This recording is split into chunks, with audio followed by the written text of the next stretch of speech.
पलक श्री हरिवंश महाराज जी। महाराज जी आपके चरणों में कोटि कोटि प्रणाम। महाराज जी जब मन में दो आवाजें आती हैं, एक कहती है ये कार्य करो और दूसरी कहती है इसे मत करो, तो हम कैसे समझें कि ये मन की आवाज है या अपने आत्मा? हृदय में चार वृत्तियां उदय होती हैं।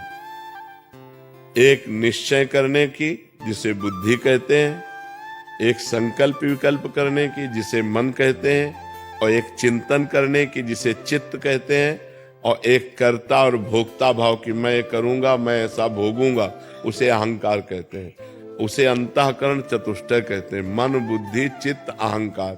ये एक का नहीं है निर्णय, ये पूरे चारों में मिलकर के होता है। मन संकल्प करता है ये क्रिया की जाए, तो बुद्धि निर्णय करती है ये गलत है।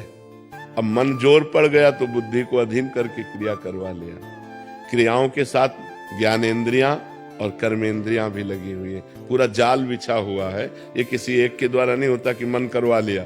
मन अकेले नहीं कर सकता, बिना बुद्धि के दस्तखत के मन नहीं कर सकता, और बिना चिंतन के मन बात को फाइनल में नहीं ला सकता। ऐसे से ऐसा किया जाए, ऐसे से ऐसा किया है।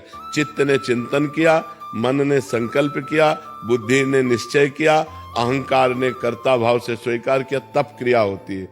अब बुद्धि अकेले निर्णय नहीं कर सकती, बुद्धि में विवेक होना चाहिए, और विवेक सत्संग से प्राप्त होता है।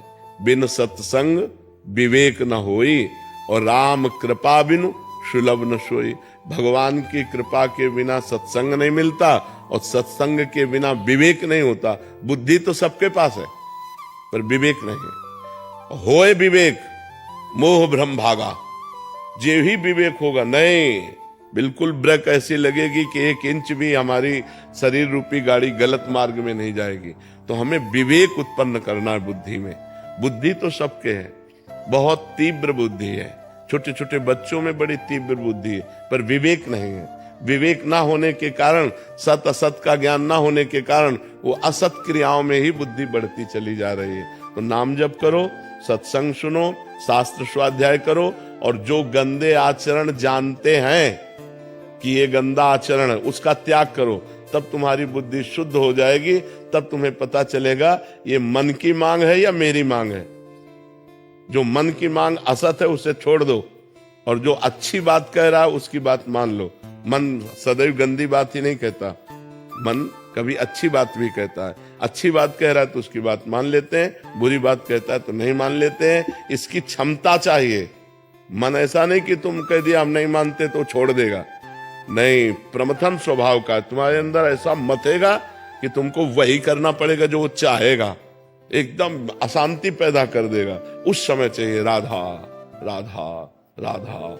अगर उस समय नाम जप कर रहे हैं, भगवान को पुकार रहे हैं, तो फिर मन शांत हो जाएगा। और अगर भगवान को नहीं पुकार रहे तो आपका मन असत मार्ग में ले जाकर गिरा ही देगा आपको। भले बाद में आप रो, पश्चाताप करो, पर वो गिरा देगा। इसलिए नाम जप, सत्संग, शास्त्र स्वाध्याय और पवित्र आचरण। आचरणहीन पुरुष विद्वान भी हो तो हमारे यहाँ माना नहीं गया, मान्यता नहीं। रावण बहुत विद्वान था, देखो ना आज भी तांडव स्तोत्र उसका गाया जाता है। अद्वितीय है, जटाटवी गलत ज्वल प्रवाह पावित स्थले, ये अद्वितीय है उसका रचना। अद्वितीय विद्वान था, लेकिन आचरणहीन था, भ्रष्ट आचरण वाला था। इसलिए हमारे यहाँ चरित्र की पूजा की गई। राम चरित्र, चरित्र की पूजा की गई। चरित्र ठीक रखो। आज चरित्रहीन हो रहा है समाज हमारा। बच्चे बच्चियां, बॉयफ्रेंड गर्लफ्रेंड, ये सब चरित्रहीनता हमारे राष्ट्र के लिए बहुत हानिकारक है। हमारा धर्ममय देश है, भारत पवित्र देशों में की गणना में आता है। और ये ऐसे अपवित्र आचरण विदेशों में भले होते हो, हमारे देश की ये मर्यादा नहीं है। जैसा अब आचरण हो रहे हैं, सुधार किया जाए, नहीं तो बहुत बहुत ही अशांति फैल जाएगी, बहुत ही अशांति। जितना गलत करोगे तुम्हारा मन ही तुम्हें दुख देगा और डिप्रेशन में पहुंचा देगा। कोई दंड दे न दे, तुम्हारा मन ही फाइट करने के लिए कहने लगेगा, तुम्हारा मन ही तुमको दंड देगा। इसलिए बहुत होश में नाम जप करो, सत्संग सुनो, पवित्र आचरण रखो। गलत आचरण जब होने की बात हो तो भगवान को पुकारो, रक्षा करेंगे। नीतीश जी गुरुग्राम से। राधे राधे महाराज जी। महाराज जी, मैंने जीवन में जो भी भक्ति की वह किसी ना किसी इच्छा की पूर्ति हेतु की। आपसे नाम जप की महिमा सुनी तो उसे भी 9 वर्ष आरंभ किया। अब मन में ये भाव उठता है कि अपने प्रभु की निष्काम भाव से आराधना कब कर पाऊंगा और कैसे कर पाऊंगा। जब हम ये रहस्य समझ जाएंगे, बड़े बड़े नहीं समझ पाते हैं और चूक करते रहते हैं। आप तो गृहस्थी में हैं, बड़े बड़े साधकों से भी चूक हो जाती है।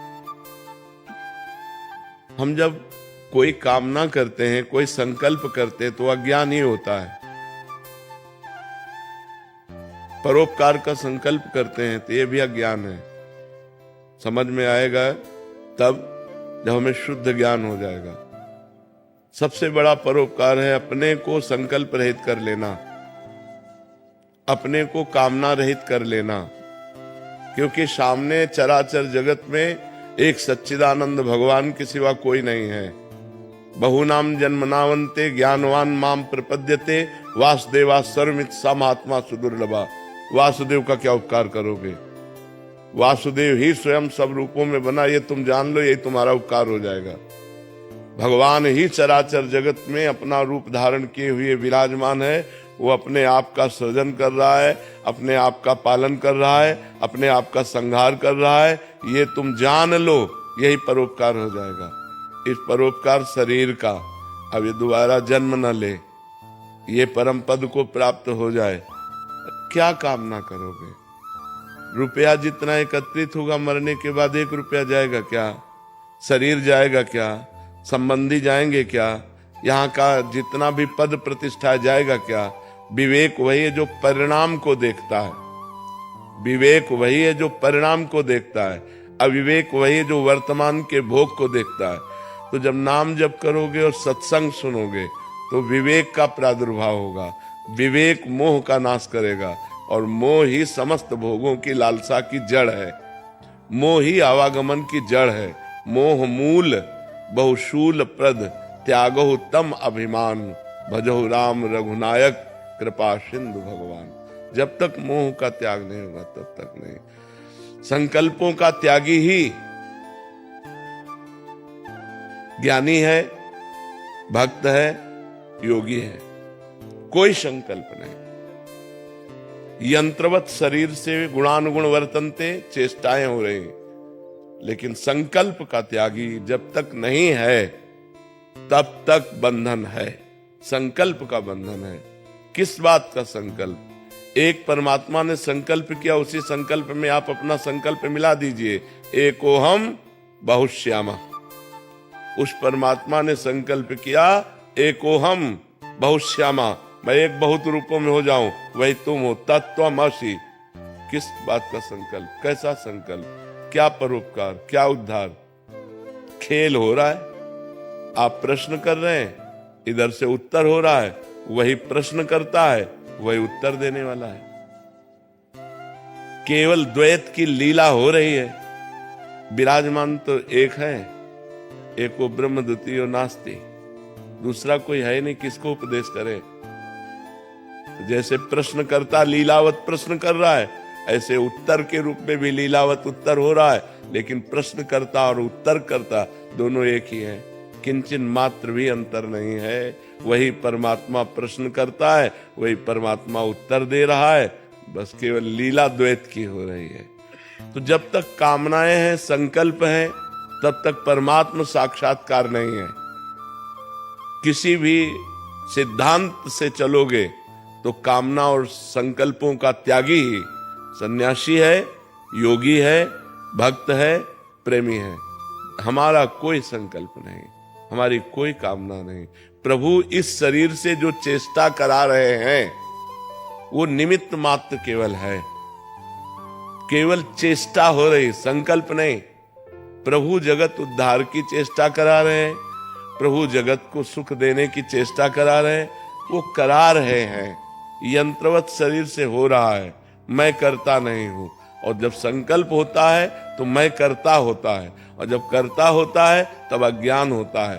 अहंकार विमूढ़ आत्मा करता हमिति मन्यते। मैंने ऐसा किया, मैं ऐसा करूंगा, मैं ऐसा कर रहा हूं, यही त्यागने के लिए हम परमार्थ पथ के पथिक बने हैं। वो ऐसा करवा दिया, वही करवा रहा है। वही जो भक्त है वो भगवान को देखता है, जो ज्ञानी है वो गुणों को देखता है। गुणानुगुण वर्तन्ते मनुष्या पार्थ सर्वसा। इसलिए और आगे बढ़ो। जब भजन करके आगे बढ़ोगे तब सब कामनाएं अपने आप क्षीण हो जाएंगी। जी, किसी भी संकल्प की पूर्ति या अपूर्ति में क्या ज्ञानी को दुख या क्लेश होता है, या हर्ष या? संकल्प ही नहीं होता तभी तो ज्ञानी होता है। संकल्प तो अज्ञान की धरा में होता है, संकल्प ही नहीं होता है। और उसके द्वारा जो करवाया जा रहा है उसमें उसको क्लेश होगा? नहीं, न सुख न क्लेश, नहीं, बिल्कुल नहीं। न कोई सुख है और न कोई उसको दुख है। वो सुख दुखे समय कृत्वा लाभा लाभो जया जयो। जय और पराजय में, सुख और दुख में, लाभ और हानि में समान समान जिसकी वृत्ति, वही जीवन मुक्त महापुरुष है। जिसकी समान समता में वृत्ति है। निरपेक्षम मुनिम शांतम निर्वैरम समदर्शनम तब अनुब्रजाम्यहम नित्यम पुरेत्यंगुरेणु भी। जो किसी की अपेक्षा नहीं रखता, जो मननशील है, जो हर समय द्वंद्वों से परास्त नहीं होता, द्वंद्वों में विजय को प्राप्त होकर शांत रहता है। शांतम समदर्शनम, सब जगह एक ही परमात्मा को देख रहा है। निर्वैरम, कहीं किसी से कोई राग नहीं, कोई द्वेष नहीं, कोई वैर नहीं, ऐसा महात्मा होता है। जहां किंचन मात्र भी कोई संकल्प नहीं, कोई विकल्प नहीं। इस बात को हमें समझना होगा, इस बात को हमें समझना होगा कि हमें किसी का उद्धार नहीं करना है।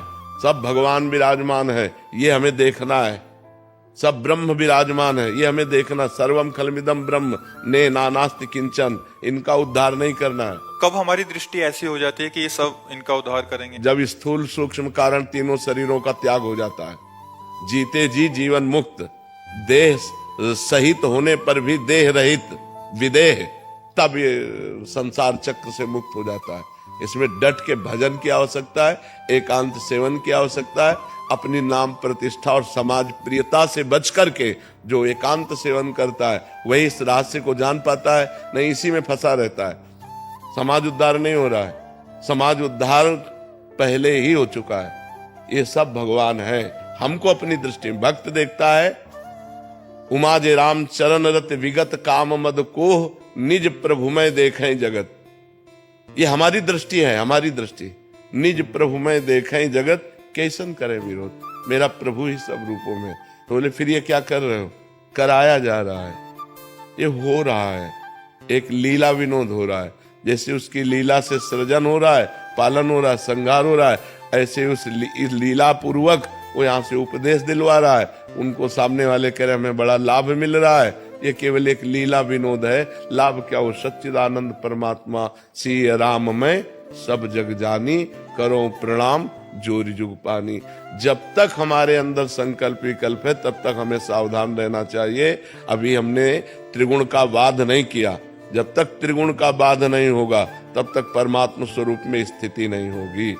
अपनी स्थिति को ब्रह्म बोध में लाए और जीवन मुक्त अपने को बनाए तो सब जीवन मुक्त है, दूसरा कोई है ही नहीं। जब तक ये ज्ञान नहीं होगा तब तक बात नहीं बनेगी। अब लीला में नहीं बताया जाता कि जैसे लीला में अभिनय राजा का कर रहा है तो पूरा राजा का ही रोल कर रहा है। वो थोड़ी कहेगा कि भाई पहले हमसे प्रार्थना सुन लीजिए, मैं राम कुमार नाम का एक आदमी हूं और मैं आपके सामने 2 घंटे राजा का रोल कर रहा हूं, ऐसा नहीं कहेगा।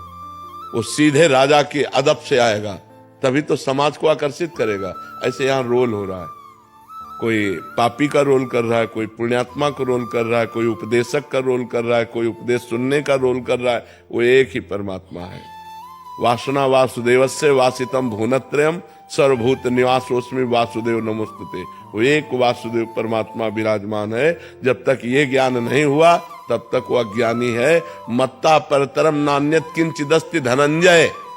हे धनंजय, किंचन मात्र भी मेरे सिवा और कुछ नहीं है। यही हमें जानना है, हमें जानना है। हम सेवक हैं, हम शिष्य हैं, हम अज्ञानी हैं, हमें जानना है। और जब हम जान गए तो जानत तुम्हें तुम्हें हो जाए। वो ब्रह्मविद हो गया। ब्रह्मविद, जो ब्रह्मविद है वो ब्रह्मयु भवति। ब्रह्मविद ब्रह्मयु भवति। और जब ब्रह्मयु भवति तो सर्वं खलमिदं ब्रह्म, सब कुछ ब्रह्म है, सब ब्रह्म में। किसको? उपदेश के। उसके अंदर उपदेश का भी संकल्प नहीं होता। प्रश्नकर्ता से प्रश्न हुआ, उपदेश शुरू हो गया। जो हुआ उसमें वो करता नहीं है, हो रहा है। स्वाभाविक गुणानुगुण वर्तनते, गुणों से गुण हो रहा है, पर यहां तक पहुंचने के लिए बहुत भजन की आवश्यकता है। अभी जो आपका प्रश्न है कि हमारे अंदर आज तक जो भक्ति हुई वो सकामता पूर्वक हुई, तो सबकी भक्ति सकामता से ही प्रारंभ होती है और निष्कामता में पूर्ण होती है। खूब नाम जप करो, अच्छे आचरण करो, पाप आचरण ना करो, तो धीरे धीरे निष्काम होते चले जाओगे। आपको खुद ज्ञान होने लगेगा, मैं क्यों भगवान से संसार की वो वस्तुएं मांगू जो मेरे साथ नहीं जाने वाली, मैं क्यों मांगू भगवान से वो वस्तुएं क्यों मांगू जिनके द्वारा हमारा कोई लाभ नहीं मिल रहा।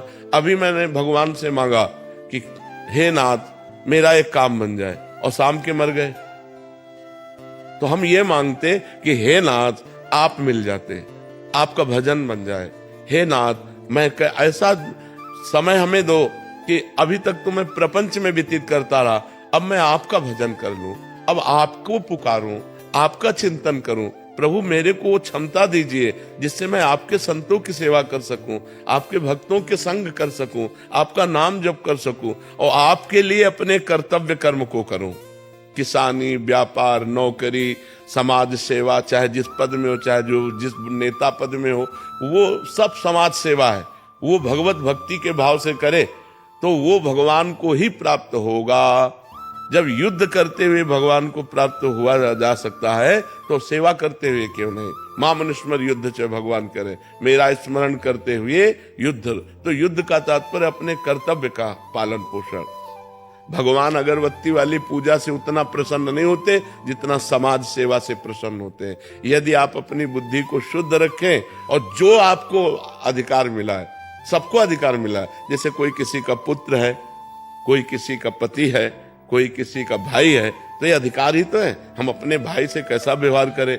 भाई भाई को जरा सी बात में गोली से उड़ा रहा है। अरे यार, लक्ष्मण जी को जब वीर घातनी शक्ति लगी तो भगवान राम गोद में रख करके लक्ष्मण जी को रो रहे हैं और कह रहे हैं अगर मैं ऐसा जानता कि भाई से विछोह होगा तो मैं पिता की आज्ञा नहीं मानता। आप विचार करो ये क्या बुद्धि भ्रष्ट हो रही है।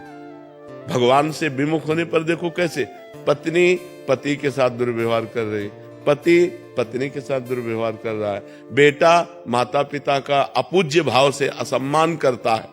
आप विचार करो, जो हमारे भगवान के समान वेद हमारा कहता, उपनिषद कहता है मातृ देवो भव, पितृ देवो भव, अतिथि देवो भव, कहाँ हमारी बुद्धि चली गई। तो हम खूब नाम जप करें, गंदे आचरणों का त्याग करें और इसी जन्म में भगवत प्राप्ति करें, अपने स्वरूप का बोध प्राप्त करें। नहीं तो कोई गुंजाइश नहीं, अब सुअर कुत्ता बनना पड़ेगा।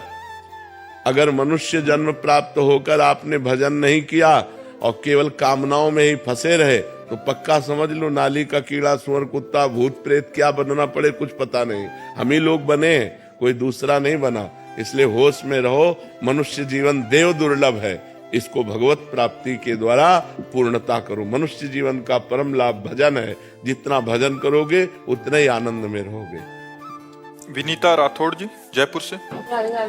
राधे राधे महाराज जी। महाराज जी आपके चरणों में कोटि कोटि प्रणाम। गुरुदेव, आपने पहले भी बताया है कि गृहस्थ धर्म निभा के अपना ध्यान और सेवा कर्म करना चाहिए, परंतु कभी ऐसा लगता है कि प्रभु सेवा बहुत मन से की और कभी खुद से घृणा होती है कि कुछ नहीं कर पा रही हूँ। निरंतर उत्साह में से सेवा भाव बनाए रखने के लिए गृहस्थ में महाराज जी कैसे? वैसे कभी कभी ये भाव आपके ही नहीं है, हर भक्त के हैं। कभी कभी भाव हमारे भी आता है कि यार पूरा जीवन हो गया, अभी जैसा भजन करना चाहिए वैसा भजन नहीं, क्योंकि अनंत मार्ग है ये। भगवान हमारे अनंत है ना, उनका अनंत स्वरूप भी है, अथाह अगाध समुद्र है। तो हम जितना भी डूबेंगे उतना कम ही होगा, क्योंकि था कभी कोई ले नहीं सकता। तो जितना भी हम भजन करते हैं वो ऐसा लगता है कि अभी वो बात नहीं है जो भजन हो। हमें अपनी कमी दिखाई देती है। आज भी हम अपनी कमी को देख रहे हैं कि हमें जो भजन करना चाहिए जितना हमें वो नहीं हो पा रहा। और एक सेकंड भी व्यर्थ नहीं है। मिनट तो बहुत बड़ी बात है, एक सेकंड भी व्यर्थ नहीं है, फिर भी संतोष नहीं। तो ये आपका ही नहीं है, ये हमें लगता है हर भजन करने वाले का ऐसा ही भाव रहता है।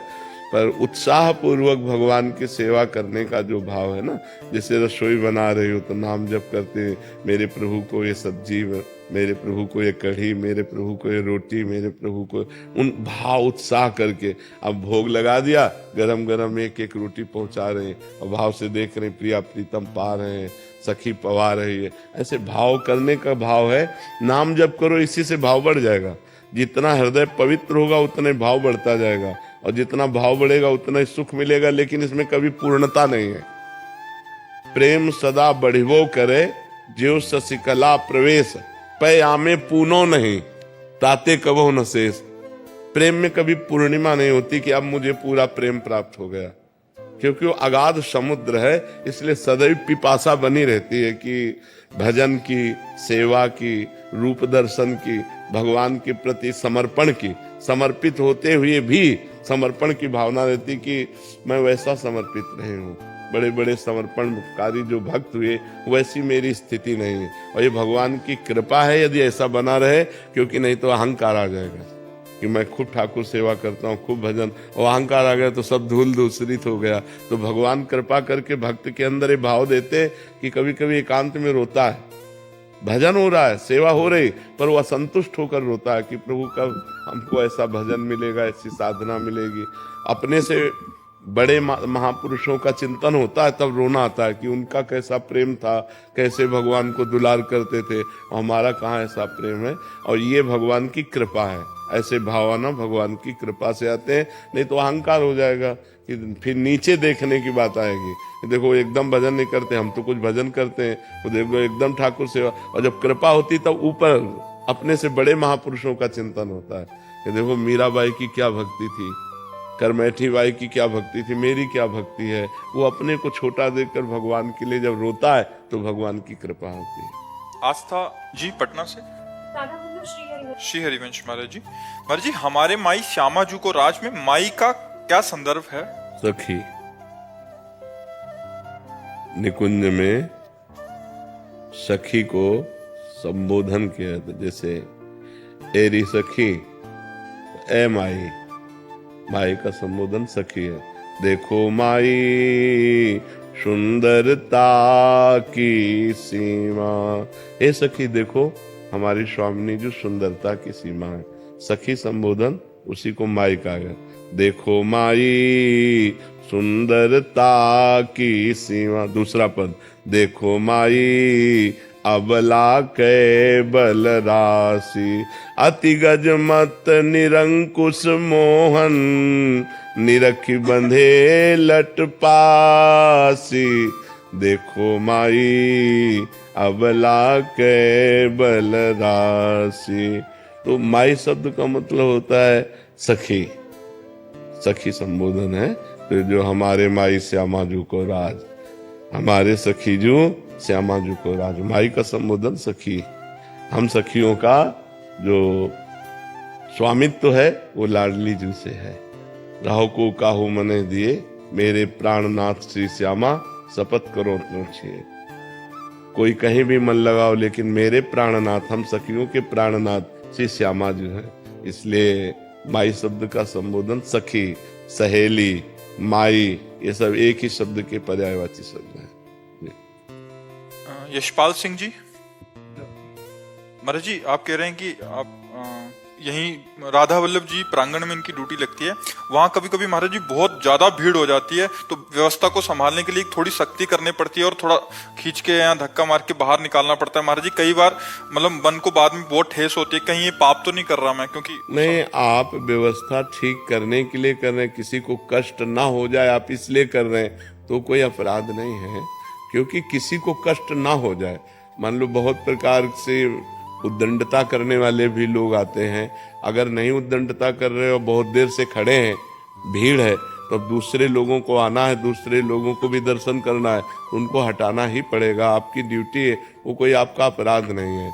आप अपने स्वार्थ के लिए थोड़ी करते हैं, हाँ आप अपने अधिकार से करते हैं, आपको इस ड्यूटी दी गई, सेवा दी गई। अगर आप हाथ जोड़कर बोलेंगे तो भी नहीं हटेंगे, वो तो हटाना ही पड़ेगा। तो इसलिए वो कोई अपराध नहीं है, आपकी सेवा है। रवीना जी। राधे राधे महाराज जी। गुरुदेव आपकी कृपा से जब आपके बताए मार्ग पर चलना शुरू किया, महाराज जी कह रहे कि निजी जनों को बहुत कष्ट होता है, वो कुछ अनसुना कहने लग जाते हैं, फिर वो इष्ट गुरु और धाम की निंदा भी करने लग जाते हैं। महाराज जी ऐसे में वो मतलब इतनी ज्यादा नीचता पे उतर आते हैं, तो फिर इनको लगता है कि कुछ कह ही दूं, उसके साथ व्यवहार फिर उल्टा सीधा हो जाता है। महाराज जी ऐसे में हाँ, नहीं, उसमें हमें देखना है कि जाके प्रिय न राम वैदेही तजिए ताहि कोटि बैरी सम जद्यप परम सनेही। तजियो पिता प्रहलाद विभीषण बंधु भरत महतारी गुरु बलि तजियो कंत ब्रज बनितन भेमुद मंगलकारी। गोस्वामी तुलसीदास जी का पद है, मीरा जी के लिए लिखा। जब मीरा जी ने पत्र में लिखा गोस्वामी जी से कि आप हमारे पूज्य हैं, सुहृद हैं, हमारे परिवार के जन ही हमारी गिरधर की भक्ति में बहुत बाधा पहुंचा रहे, तो क्या करें। उन्होंने उत्तर में लिखा जाके प्रिय न राम वैदेही। अंदर से हम अपना संबंध नहीं मानते और मौन हो जाते, उत्तर भी नहीं देते। उत्तम बात यह है, अगर आप उत्तर प्रति उत्तर करेंगे तो आपका हृदय जलेगा और उनका अपमान होगा। वो अपने पूज्य जन हैं, जैसे पिता हैं, बड़े भ्राता हैं, या परिवार की माँ हैं, और भी जन हैं, तो वो बोले और आप मुस्कुरा दिए और चुप हो गए। अपनी भक्ति, आप गलत आचरण न कीजिए। देखो, ये तो सौभाग्य है कि आप भगवान के मार्ग में चल रही हैं, नहीं तो आज की बच्चियों की हालत क्या है। तो ये इन गंदी आदतों से बचने के लिए भगवान का, अध्यात्म का यदि आश्रय लिया जाए तो हमें लगता है माता पिता को तो प्रसन्न होना चाहिए कि हमारा बच्चा भगवान के मार्ग में तो गलत कभी कर ही नहीं सकता। जो भगवान से नहीं जुड़ा है वो गलत किए बिना रुक नहीं सकता, और जो भगवान से जुड़ गया है वो गलत करने में डरेगा कि भगवान है, हम कैसे पाप करें। और जो भगवान से नहीं जुड़ा है तो गंदे आचरण हो जाते हैं। और हमें लगता है कि आपको बिल्कुल नहीं परिवार से ना तो द्वेष करना है और न डरना है। आप धर्म से चलो और भगवान का भजन करो। भक्ति दिखावा ना होने पावे, कोई ऐसा दिखावा ना करना जो नहीं होना चाहिए। अंदर ही अंदर नाम जप करो, घर की सेवा करो, सबसे प्रिय व्यवहार करो, और आपसे जब कोई कटु व्यवहार करे तो मौन हो जाओ, मुस्कुरा दो, कोई उत्तर मत दो। वो अगर हरि गुरु धाम की निंदा करते हैं तो वो जाने, अपने अंदर राधा राधा राधा राधा शांत रहो। बहुत सौभाग्य है कि इस कलिकाल में यौवन अवस्था में स्त्री शरीर होकर आप भगवान की तरफ चल रहे हो। भगवान रक्षा करते हैं, खूब नाम जप करो। शेफाली जी, शामली श्री हरिवंश। महाराज जी आप कह रहे हैं कि आपने विवाह ना करके अपने माता पिता के साथ ही रहने का निश्चय किया है और भजन परायण रहेंगे और ब्रह्मचर्य का पालन करते हुए अपना जीवन आपकी आज्ञा जैसी आपकी हुई है वैसा प्रयास करेंगे। महाराज जी कह रहे हैं कि क्या अब मासिक धर्म के 3, 4, 5 जो उसमें नियमों का पालन कर सकते हैं, या माला मंत्र वाणी जी का पाठ कर सकते हैं, भोग सेवा आदि लगा सकते हैं? तब कर सकते हैं जब विरक्त भेष हो जाए, विरक्त मंत्र हो जाए, तो फिर अपनी दिनचर्या में लगी। लेकिन जब तक विरक्त भेष और विरक्त मंत्र नहीं, तब तक उस बात का पालन करो कि 3 दिन तक ना माला छुओ, न ठाकुर जी को दूर से नमन, और अंदर ही अंदर नाम मंत्र जप करो। जो तुम्हें पाठ याद हो वो गा लो, या फिर मोबाइल से देख के गा लो। ग्रंथ मत छुओ 3 दिन, और जब पवित्र हो जाए तो फिर करो। और आगे चलकर विरक्त मंत्र आदि मिल जाए तो फिर वो अलग बात होती है। अंकित जी, इंदौर। गुरुदेव आपके चरणों में कोटि कोटि नमन। गुरुदेव, मैं मानसिक रूप से नाम जप करने का प्रयास करता हूँ। राम नाम जपते हुए थोड़ी देर के पश्चात नेत्रों से आंसू बहने लगते हैं। जब रोना बहुत अधिक आने लगता है तब मैं आंखें बंद करके राम नाम जपने की कोशिश करता हूँ। राम नाम जपते जपते मुख से राधा नाम निकलने लगता है। आपकी छवि दिखाई पड़ती है, रोना आता है, शरीर में कंपन सी लगती है, चेहरे में मुस्कुराहट सी महसूस होती है। गुरुदेव, इस बात का क्या संकेत है? सतोगुण बढ़ रहा है, सतोगुण बढ़ रहा है, सात्विक भाव बढ़ रहे हैं। भगवान की बड़ी कृपा है, और हमें लगता है इसको छुपा लीजिएगा, इसको प्रकाशित मत कीजिएगा, नहीं तो उड़ जाएगा। कपूर की तरह है ये।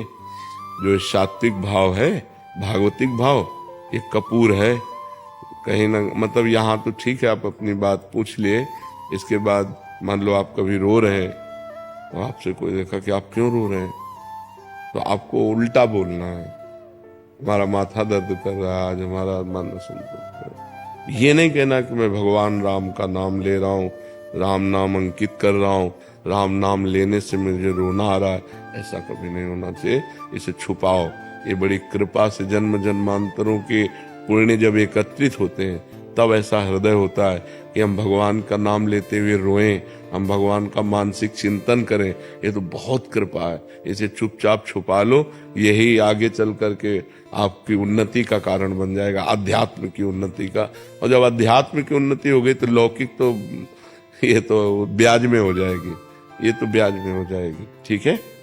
गुरु शरण पांडे जी लखनऊ से। राधे राधे। राधे राधे महाराज जी। महाराज जी, आपने मुझसे पहले एकांतिक में कहा था कि दीक्षा दो प्रकार की होती है, आंतरिक और बाहरिक। तो महाराज जी, मैं ये कैसे जान सकता हूँ कि मुझे शिष्य के रूप में स्वीकार कर लिया गया है? ये गुरु से जानने की जरूरत नहीं, अपने को जानने की जरूरत है कि मैं कितना समर्पित हुआ हूं इनको। गुरु माने कि आप शिष्य नहीं, शिष्य माने गुरु। द्रोणाचार्य जी ने एकलव्य को हटा दिया था, हम तुम्हें शिष्य नहीं मानते, क्योंकि हम राजकुमारों के राजगुरु हैं। और उसने एक दृष्टि में गुरु बना लिया, दृष्टि मात्र से मेरे गुरुदेव द्रोणाचार्य चला गया और एकांत में मिट्टी की वैसे ही भावनात्मक मूर्ति बनाई और रोज प्रणाम करके प्रत्यंचा चढ़ाता और गुरु द्रोणाचार्य जी का स्मरण करता। इतना बड़ा धनुर्धर बना कि अर्जुन को जो सिखाया था वो भी पीछे थे, वो आगे था। सर्वश्रेष्ठ धनुर्धर विश्व का एकलव्य। तब अर्जुन ने जब देखा उसका हस्त लाघव कि कुत्ता भूखा, इतने में पूरा मुंह बाणों से भर दिया। हमें आशीर्वाद दिया है हमारे गुरु ने कि तुम विश्व के सर्वश्रेष्ठ धनुर्धर हो, और मैं आज निर्णय करता हूं कि मैं तुम्हारे सामने कुछ नहीं हूं। तुम किसके शिष्य हो? तो उनका गुरु द्रोणाचार्य जी के। बात समझ में आई? द्रोणाचार्य जी ने हटा दिया था कि हम राजगुरु हैं, क्षत्रिय राजकुमारों के। तो शिष्य के माने गुरु, ना कि गुरु के माने शिष्य। आप कितने % समर्पित हैं ये आपका हृदय जानता है। हम बिल्कुल आपको तिरस्कार करेंगे और आप मानते हैं कि आप मेरे परब्रह्म परमात्मा हैं, आपका कल्याण हो जाएगा। और हम कहते तुम हमारे शिष्य हो और तुम हमारी अवहेलना करो अंदर से, तो आप नरक जाओगे, कोई उससे लाभ नहीं। कंठी बंधवा लो, तिलक लगवा लो और मनमानी आचरण करो तो आपकी दुर्गति हो जाएगी, आपका कल्याण नहीं होगा। हम बिल्कुल तिरस्कार, हम मानते नहीं आपको, और आप हमारे परब्रह्म परमात्मा हो, आप परम भगवान को प्राप्त हो जाओगे। समझ पा रहे हैं आप? जो शास्त्रीय बात है वो ये बात है। महाराज जी, मैंने पिछले कांतिक में मैंने आपसे पूछा था कि मैं सख्य भाव में भगवान को प्रेम करता हूँ। तो फिर आपने एक पुष्टि मार्ग के बारे में बताया था, लेकिन मैंने कहा था कि मैं आप ही को सब कुछ मानता हूँ, आप ही से सब कुछ लेना देना है। फिर तब आपने कहा था कि आप हमको आंतरिक से गुरु मानो, फिर आगे बढ़ो। तो वही मैं जानना चाहता था कि इसी मार्ग में अंदर से मान के आप। देखो, अगर आप भजन शुरू करो, भगवान आपके भाव को जानते हैं। आप अगर उनसे सखा भाव रखोगे, मित्र भाव रखोगे, पुत्र भाव रखोगे, जो भाव रखोगे वो आपको अनुभव करा देंगे। नाम जप करो, पहले दाम इकट्ठा करो, फिर जो चाहो खरीद लो। नाम वो धन है जिससे भगवान को अधीन किया जा सकता है। सुमिर पवन सुत पावन नामू, अपने बस करी राखे रामू। अब जो चाहोगे वैसे ही भगवान आपको दर्शन देंगे। जाकी रही भावना जैसी, प्रभु मूर्ति देखी तिन तैसी। यदि आप भगवान को बाल रूप देखना चाहोगे तो बाल रूप, मित्र रूप मित्र रूप, पिता रूप पिता रूप, स्वामी रूप, जो चाहो जैसे चाहो। वो तो करुणा निधान है, वो सब विधान बना देंगे। जो भाव देना, जो मंत्र देना, वो सब विधान। बस आप नाम जप करना शुरू करो, नाम जप अधिक से अधिक बढ़ाओ, वो सब आगे से कर देंगे। हाँ, जप बिल्कुल। शुभम तिवारी जी। राधा वल्लभ श्री हरिवंश। श्री हरिवंश महाराज जी। महाराज जी, सफलता क्या है? सफलता का मूल मंत्र क्या है? क्या हमारी मानी हुई मान्यता की पूर्ति ही सफलता? मनुष्य जीवन के बंधन से मुक्त हो जाना सफलता है। ये जो मनुष्य जीवन है, मना खष्टान इंद्रियाणी प्रकृति स्थान कसती। जो मन 5 ज्ञानेंद्रियों के साथ भोगों में जा रहा है और भोग हमें परास्त कर रहे हैं, इससे मुक्त हो जाना। जो हम जन्म मरण के बंधन में विवश होकर जा रहे हैं, इससे मुक्त हो जाना। काम क्रोध लोभ मोह मद मत्सर, इन पर विजय प्राप्त कर लेना। तो ये मनुष्य जीवन के बंधन से मुक्त हो जाना भगवान की प्राप्ति करना ये सफलता है। और इसका मूल जो मंत्र है वो भगवान का नाम है, क्योंकि उसी से बुद्धि शुद्ध होगी, उसी से पाप नष्ट होंगे, उसी से आपको आत्मबल मिलेगा, तभी आप इस मार्ग में चल पाएंगे। तो प्रेम मूल यह नाम है। प्रेम का मूल, ज्ञान का मूल नाम ही है। जितना जो नाम जप करता है उतना ही ज्ञानी हो जाता है, उतना ही प्रेमी हो जाता है, उतना ही वो संसार से विजय प्राप्त कर लेता है। और भजन नहीं है तो केवल बुद्धि का विलास मात्र है, वो माया पर विजय प्राप्त नहीं कर सकता, वो इन विकारों पर विजय प्राप्त नहीं कर सकता, वो इन विकारों में ही बार बार गिरता रहेगा। समझ पा रहे हैं आप? नाम जप की चाह कैसे प्रकट होती है? नाम जप से ही हो जाती है। जब हम बार बार नाम जप करते हैं तो हमारी चाह भी नाम ही प्रकट कर देता है। नाम जपने वाले को कुछ भी और अन्य साधन की जरूरत नहीं, वही चाह प्रकट कर देगा, वही रुचि प्रकट कर देगा, भगवान के मिलन की चाह पैदा कर देगा, भगवान को मिला देगा। सुमिर पवन सुत पावन नामू, अपने बस कर राखे रामू। भगवान के नाम के बल से हनुमान जी ने भगवान को अधीन कर लिया। भगवान के भजन में बहुत बल है। बड़े बड़े सिद्ध संत हुए भगवान के नाम जप से हुए। सब कुछ नाम जप ही प्रकट कर देगा। आप केवल नाम जप करके देख लो। इस जन्म में एक नियम ले लो कि मैं भगवान का नाम जप नहीं छोड़ूंगा, फिर आप मिलना, देखो आपका परिवर्तन कितनी जोर का होता है। सब ठीक हो जाएगा, सब ठीक हो जाएगा। अरे समझो, हम बार बार उदाहरण देते हैं कि जो राम नहीं कह पाते थे, राम राम नहीं बोल पाते थे, वो मरा मरा उच्चारण किया। वो इतना बड़ा ग्रंथ है वाल्मीकि रामायण, और संस्कृत से है। आप सोचो, उन्होंने संस्कृत से हमारे इतिहास की रचना कर दी और ब्रह्म ऋषि पद पे पहुंच गए। कोई दूसरा साधन नहीं था, केवल नाम का साधन था। केवल भगवान के नाम से ध्रुव संगलान जप्यो हरि नाऊ, पायो अचल अनुपम ठाऊ। ध्रुव ने ग्लानि युक्त होकर, माता ने तुम पिता के सिंहासन पर बैठने के तब अधिकारी हो गए जब मेरे गर्भ से, जो भी माता थी ना, उसने दो पत्नी थी, सुनीति और सुरुचि। तो सुनीति के बेटा थे ध्रुव, सुरुचि को अच्छा नहीं लगा, तो ध्रुव संगलानि ग्लानि युक्त होकर भगवान का नाम जप किया तो अनुपम ठाऊ। आज भी जो ध्रुव को पद मिला है वो किसी महात्मा को नहीं मिला। 5 वर्ष का बालक ठान लिया नाम जप, भगवान की प्राप्ति कर ली। प्रहलाद जी ने नाम जप के बल से बड़ी बड़ी विपत्तियों को पार किया। तो हम नाम जप करें, नाम जप में बड़ी सामर्थ्य है जी। मेघा शर्मा जी नोएडा से। श्री हरिवंश महाराज जी। महाराज जी, बहुत कोशिश करने के बाद भी ईर्ष्या, लोभ, मोह का त्याग करना बहुत कठिन सा। ये कोशिश से नहीं होते, भजन से होते हैं। जितना आप भजन करें, किसका प्रश्न है, जितना आप भजन करेंगे उतने आप निर्विकार होंगे। यदि नाम जप नहीं करेंगे तो कोशिश से, कोशिश क्या करेगी। हमारे प्रतिकूल वो बोल रहा है, हमारा मन स्वीकार कर रहा है, प्रतिकूल बोल रहा है, हमें जलन होगी, उसको रोक कौन सकता है।